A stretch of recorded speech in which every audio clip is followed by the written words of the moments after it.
اچھا 2 منٹ کے لیے میں نہایت ادب و احترام کے ساتھ درخواست کروں گا حضرت مولانا محمد جاوید ندوی صاحب سے کہ وہ آئیں اور اپنے خیالات کا اظہار فرمائیں۔ میں ایک انٹرویو سن رہا تھا ان کا، انہوں نے بتایا کہ جب میں پڑھ رہا تھا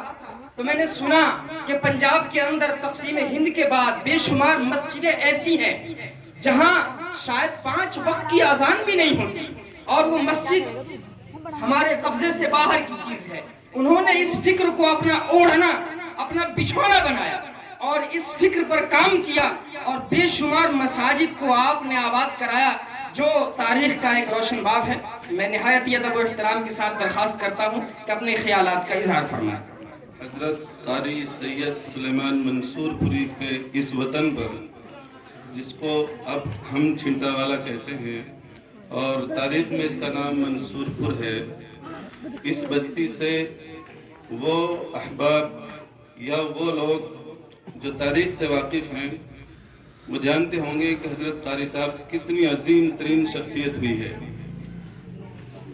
ان کی ایک کتاب جو رحمت للعالمین کے نام سے جانی جاتی ہے،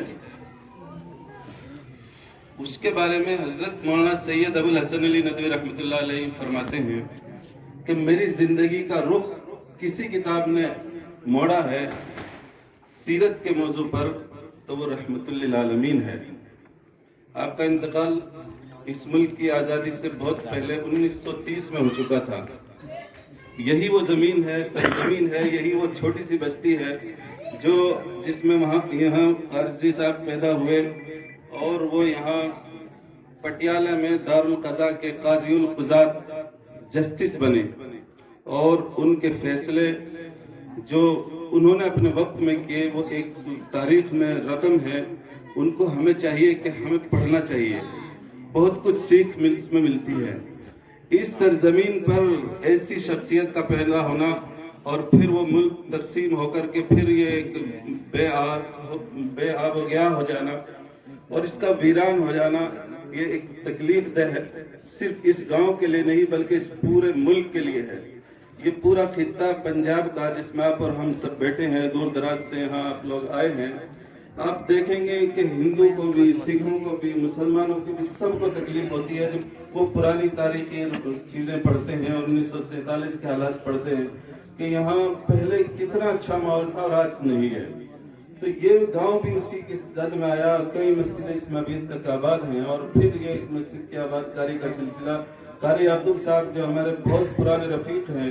بچپن کے ساتھی ہیں، تعلیم کے دور کے ساتھی ہیں، انہوں نے پنجاب کے مختلف علاقوں میں ہمارے ساتھ میں کام کیا۔ 15-20 مساجد ایسی ہوں گی جو ان کے ذریعے سے واگزار ہوئی، آباد ہوئی، ان میں نماز چالو الحمدللہ ہمیں پنجگانہ نماز ہو رہی ہے۔ انہوں نے کوشش کی کہ یہاں بھی ایک مسجد ہو، ایک مسجد پہلے کی، اب دوسری کا انہوں نے مرحلہ شروع کیا، یہ آپ کے سامنے ہے۔ آپ سب اس مسجد کی مناسبت سے یہاں جمع ہیں، حضرت شاہ امام صاحب بھی، آپ بھی، اور دیگر مذاہب کے ساتھیوں کو بھی، اور گردوارے سے بھی بلایا، تاکہ یہ نہ ہو کہ مسجد کوئی ایسی چیز ہے کہ صرف مسلمان ہی اس میں آ سکتے ہیں، سب آ سکتے ہیں، سب کے لیے یہ اللہ کا گھر ہے، خدا کا گھر ہے، یہاں سب کو بلانا چاہیے۔ مجھے امید ہے کہ چاروں طرف اپنے برادران وطن کے گھر ہوں گے، کوئی بھی شاید مسلمان نہیں ہوگا، لیکن سب لوگ، میں بھی کچھ دنوں پہلے آیا تو یہاں کے محلے والوں نے ہمیں پانی پلایا، چائے پلائی، اور یہاں پہ ہمارا اس وقت بھی ایسا استقبال ہوا جو آج ہوا۔ تو یہ ایک پنجاب کی ایک پہچان ہے کہ پنجاب میں کہیں بھی جاؤ، کسی بھی علاقے میں، یہ صرف اسی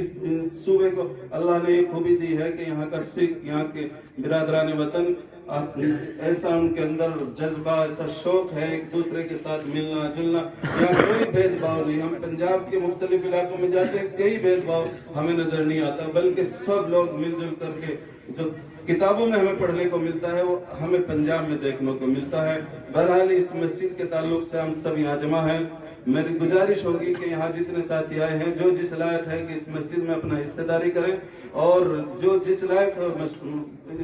قاری صاحب چونکہ یہاں کافی دنوں سے کوشش کر رہے ہیں، اس کا تعمیری مرحلہ ہے، یہ پورا ہونا چاہیے، ہم بھی جس لائق ہیں انشاءاللہ اس میں حصہ دار ہوں گے۔ بہت بہت شکریہ، جزاکم اللہ احسن الجزا۔ میرے دوستوں اور بزرگوں، تقسیم ہند کے بعد پنجاب اور پنجاب کی یہ بنجر زمین اس کو اپنے خون جگر سے سینچنے والے، اپنے خون جگر سے اس کو آباد کرنے والے خانوادہ شاہ عبد القادر رحمت اللہ علیہ کے حضرت مولانا حبیب الرحمان اول، اس کے بعد حضرت مولانا شاہ مفتی محمد احمد، اس کے بعد حضرت مولانا محمد حبیب الرحمان صاحب ثانی لدھیانوی شاہی امام پنجاب مرحوم۔ میرے دوستوں اور بزرگوں، پنجاب کی یہ زمین جہاں